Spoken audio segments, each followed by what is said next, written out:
floor plan to scan the channel in the area so that I know what's the coverage look like. So every time I take a step, I will click on the screen. So what this means is that I cannot walk too fast. Okay?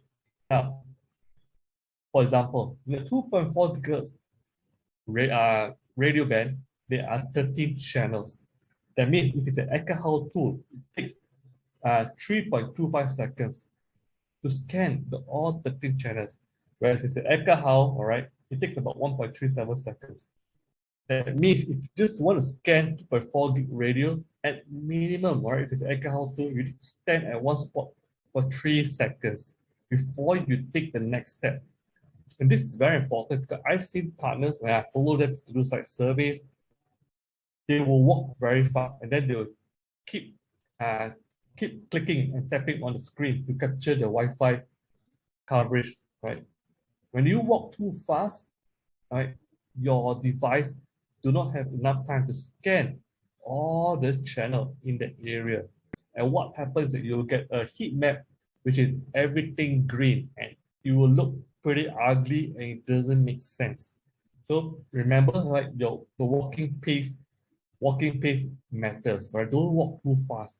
Now, in 5 gigahertz, there are way more channel, and that's what makes us love 5 gigahertz because it is less channel interference. In 5 gigahertz, it's much more cleaner because there's so much more channel that you can actually use, and bandwidth is faster because you are able to do channel bonding. Now, with air magnet, because there are 23 channels, right, to scan, it takes 5 seconds to scan all 23 channels, right? With Ekahau, it's 2.42 seconds. So now let's take the worst case scenario. You have an air magnet tool at your disposal to use to do site survey. So taking into account, let's take this at 6 seconds and this is 4 seconds. All right, 6 and 4 seconds, 10 seconds in total. Right? Let's round it up. That means in one spot, you need to wait 10 seconds when you click on the floor plan. And then your next step, another 10 seconds. That's because that's the amount of time it takes to scan the channel. However, right, to make it, there are ways to make it faster. One way is to use 3 USB dongles, like buy 3 USB dongles, plug into your laptop, so that one dongle can be used for 2.4 gig, one dongle for the 5 gigahertz lower and upper channels. That way, the scanning becomes much more faster so that you can complete your site survey much more faster as well. Right? It doesn't make sense for you to take 10 seconds every step. Right? You take it forever to scan the entire hotel. So use at minimum 3 USB dongles to do that site survey. So now, having said that, the physical site survey still does not measure potential hidden node problem, which I'm going to cover later on how to help you to understand if the hotel has hidden node problem, especially when you want to put AP in the corridor and to cover the rooms right from the corridor. Okay. So the most critical part, apart from this, is what is the co-channel interference report. So when you do this site survey, it's one of the critical part that we analyze is the co-channel interference, especially in the 2.4 gigahertz spectrum. We can talk more about that later.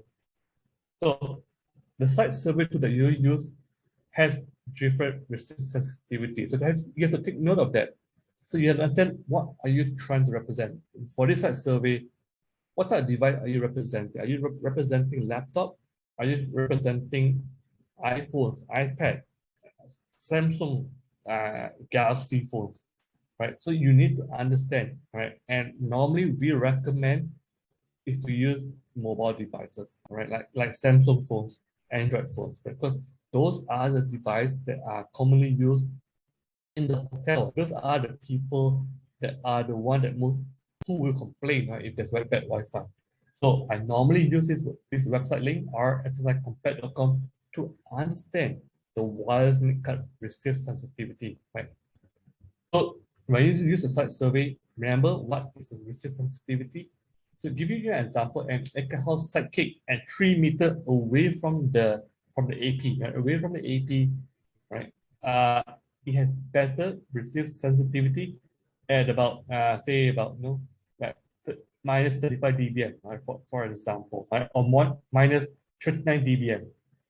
Okay, it has good resist sensitivity as compared to an iPhone 10 at 3 meters away from the API. iPhone 10 it is about 142 dBm. So the resist sensitivity of an iPhone 10 is not as good as an alcohol sidekick. As compared to a laptop or an Intel wireless chipset, it has a resist sensitivity of minus 32 dBm. So what I'm trying to say here is that if you're using an alcohol sidekick to do a site survey, remember the receive sensitivity of this NIC card or the wireless adapter in the circuit is much more stronger as compared to an iPhone 10. So take note of that. Right? So use the signal filter in your alcohol report to make sure that it represents like iPhone, for example. So now, in terms of site survey, so now I'll give you an example here, right? I have two site survey report for 2.4 gigahertz radio and captured at the filter of -75 and -75. The intent here, right, is for one AP in the corridor, right, to cover 6 rooms. So this is a customer requirement. They want to cut costs and save budget by putting AP in the corridor, and then they want to cover 6 rooms, right? Room 1, 2, 3, 4, 5, 6. When we go on site and check at the 2.4 gigahertz coverage, you can see you're not getting what you want, right? You can only cover about 2 rooms. And if you have a balcony outside, the coverage is not very good, especially when you close the glass door. So in actual fact, you only get 2 rooms coverage. So when you do site survey, try to do survey at bringing the AP to different locations so that you can advise to the hotel IT manager on where is that most optimized AP location with the number of AP that you have. So you can see we have tried moving the AP into the room, right? And when we move the AP to the room, we get better coverage for more rooms. So as you can see, right, we can cover like up to about 5 rooms potentially, right? Potentially. So make sure when you do survey across floors and survey other locations by bringing your AP to different locations. So now, in terms of site survey and designing your bill of material, start assuming you actually need 1 AP per room, right? That's what I normally do, all right? If it's a hotel with 500 rooms, I'll start assuming that I need 500 APs at minimum, right? When you do such survey, try to survey horizontally and vertically as well. So you want to see how the signal leakage look like. Because I've seen before when I go into a hotel, I'm in the room, but I'm actually connecting to the Wi-Fi above me rather than the Wi-Fi in my room. So that's the problem because the Wi-Fi signal above me, the throughput is very bad because it's quite far away. So something that to take note of. When you do the report, separate the 2.4 gigahertz and 5 gig radio report. Make sure you calibrate the site survey to a mobile device, right? Because that's what the device being used in the hotel, right? Make sure you measure co-channel interference, especially for 2.4 gigahertz, right? And measure for hidden nodes. I'm going to cover in a short while what does hidden nodes mean, right? And to do this site survey to against mobile, use the alcohol. If you're using alcohol, the device offset feature. So if we survey right, we can be certain that the design will work, right? And if we design it right, we can predict how the network will behave. So imagine if you don't do site survey, there's no way that you can predict whether it will be a great Wi-Fi or a bad Wi-Fi. So if you design it right, you can optimize the network performance and giving your hotel guests a greater experience. Now, hidden nodes, right? What does hidden nodes mean? Hidden nodes means that you have, for example, an AP in a corridor, and you have clients from opposite the rooms, like one client here and one client on opposite room, opposite each other. What happens is that when you have an AP in a corridor over here, the client would not know that there are other clients connected to the same AP on the other room because they're too far away. They're too far away. Right? So when the client do not know that there are other clients communicating through the same AP, you get a lot of collision. Right? You have a lot of problems there. The phone, the device will not know when he should send data, when should he wait, you will not know. And because it does not know, you keep trying to send data and there'll be a lot of collision, right? And that means that your overall bandwidth throughput becomes very, very low, becomes very bad.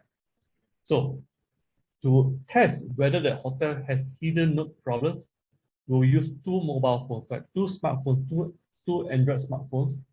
You turn on the hotspot in your phone. Turn on the hotspot in the phone.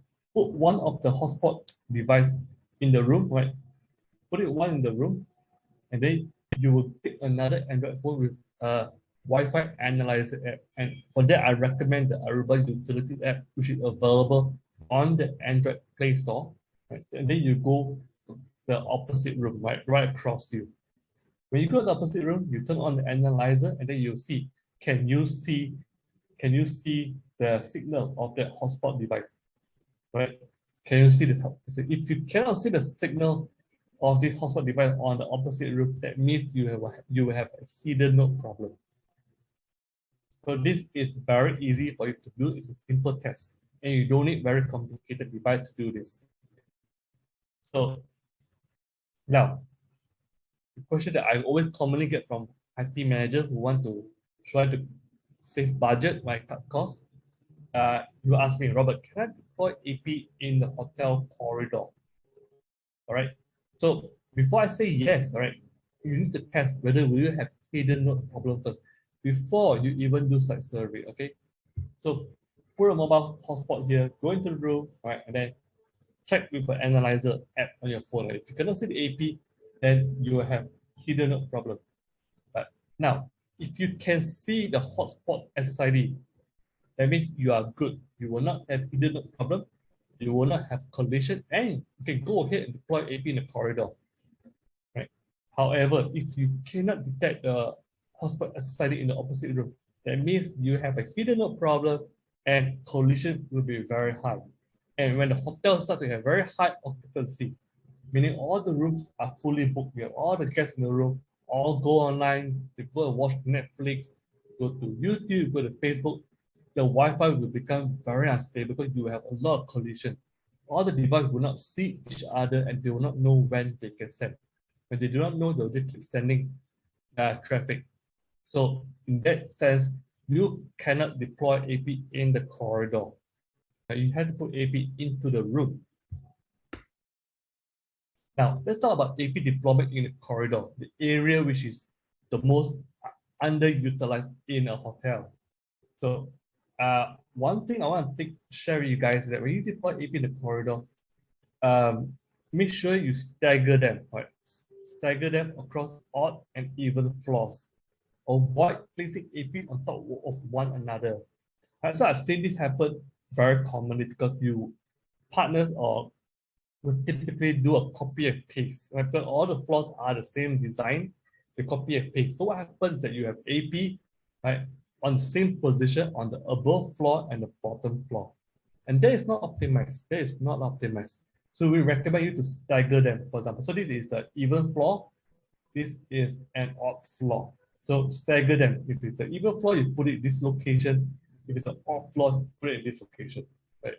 The signal will bleed across upper and lower floors. Right? And when you design AP, make sure you put AP at the junction, so that you're able to cover the upper side, right? This part, the vertical side and the horizontal corridor. Right? Make full use of the AP bandwidth. Right? And if you have odd floors, stagger the AP at the different location. So even floor at this location, odd floor at the opposite location. Right? And this way, right, it will help you to benefit your customers to save money, right, to optimize the design. Right? So this is how the heat map will look like for odd and even floors. So you can see there's still good amount of coverage, right? When we stagger the AP into different locations. Right. So remember, put the AP at the